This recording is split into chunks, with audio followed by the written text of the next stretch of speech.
Now in the last class we discussed consumer's equilibrium in case of one commodity in the cardinal approach. Today we will be discussing consumer's equilibrium in case of more than one commodity. More than one commodity in the cardinal approach. This is explained by the law of equi-marginal utility. The law of equi-marginal utility. So first you have to know the statement of the law. What is the statement? The utility maximizing consumer must allocate his or her income among various commodities in such a way that the last unit of money spent on each commodity gives him or her the same marginal utility. This is the statement of the law. It will be more clear to you when you will be understanding the law, its explanation. You know, every law has assumptions. So the second is the assumptions. Now the assumptions are same for the assumptions which you studied for the one commodity case. That is, consumer is rational, utility is measured cardinally, law of diminishing marginal utility operates, prices of other commodities are assumed to be given. Okay? So these are the assumptions. This you have already done for the one commodity case. Same assumptions will be repeated over here. Now come to the explanation. Okay? Now see, you know what is marginal utility. MUX is the marginal utility derived by consuming commodity X. PX is the price of the commodity X. So what is MUX by PX? MUX by PX is marginal utility obtained by spending 1 rupee on commodity X. Similarly, MUY by PY is the marginal utility obtained by spending 1 rupee on commodity Y. So this is MUX by PX. This is MUY by PY. Now suppose a consumer has a given money income. And that money income he will spend on two commodities X and Y. So suppose he is buying some units of commodity X and commodity Y. And what he is seeing? He is seeing that MUX by PX is greater than MUY by PY. That means by spending 1 rupee on commodity X, he is getting more marginal utility than by spending 1 rupee on commodity Y. So if this happens, what the consumer will do? The consumer will have a tendency to buy more commodity X so that he can get more utility from commodity X. But how he will do this? His money income is constant. So what he will do? He will purchase less unit of Y and he will bring his money from the purchase of Y and he will purchase X. Total utility can be increased by switching 1 rupee from commodity Y to commodity X. That means what is happening? His X consumption is increasing, but his Y consumption is decreasing because he is switching the money from Y. Otherwise, from where he will get the money? His money income is constant, and at every purchase he has to spend his entire money income.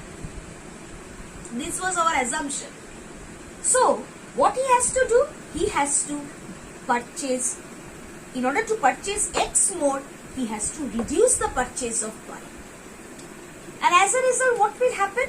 X consumption increases, Y consumption decreases. See, this is indicated by this arrow.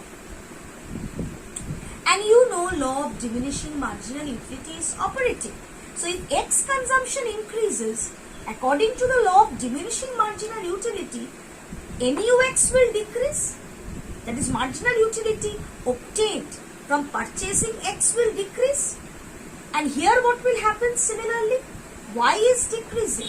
So if Y decreases, that means marginal utility obtained from Y, that will increase.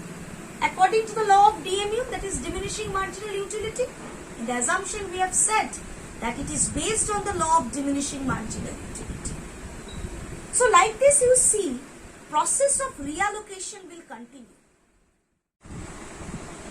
Transfer of expenditure from Y reduces the quantity of Y consumed, and given the law of diminishing marginal utility, raises the marginal utility of Y. At the same time, quantity consumed of X increases, and thereby following the law of diminishing marginal utility of X falls. This process of reallocation of expenditure will ultimately lead to equalization of marginal utility of last rupee spent on commodity X and last rupee spent on commodity Y. As soon as this equality is restored, further reallocation of the expenditure from commodity Y to commodity X is not possible. And that is why this is the equilibrium. So what is the equilibrium? MUX by PX is equal to MUY by PY is equal to marginal utility per unit of money. Clear? Now this also comes in 6 marks. First is the statement, 1 mark. Assumption, maybe 1.5 to 2. An explanation. This explanation which I have explained in this flow chart, you have to write in your own words. For that it is 2 marks. And obviously you see this equilibrium condition you have to mention. Sometimes you see 1.5 for this explanation and half is for this equilibrium condition. Okay. Now this is the full explanation of the law. Now this law can also be represented by a numerical table. You see in your book table 3.4. There you will see that a consumer wants to spend rupees 40 on the purchase of 2 commodities X and Y.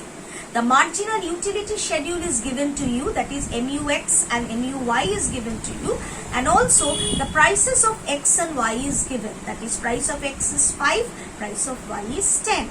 So what you have to do, you have to calculate the 2 columns, that is MUX by PX and MUY by PY.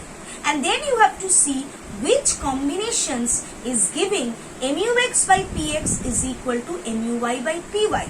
You see in table 3.5, when the consumer is buying 3 units of X and 1 unit of Y, his MUX by PX is equal to MUY by PY and the number is 8. Similarly, 4 units of X, 2 units of Y. You see 4 units of X, MUX by PX is equal to 7 and 2 units of Y, MUY by PY is also equal to 7.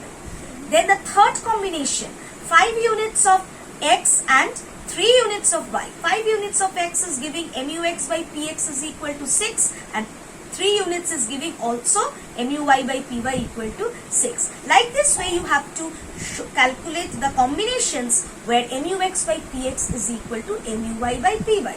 Also you have to calculate the total expenditure and you will see which combination is matching his income.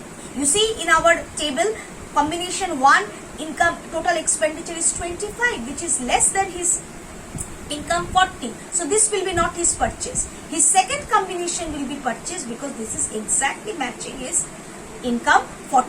Third and the fourth is giving expenditure 55 and 70, which is above his income 40.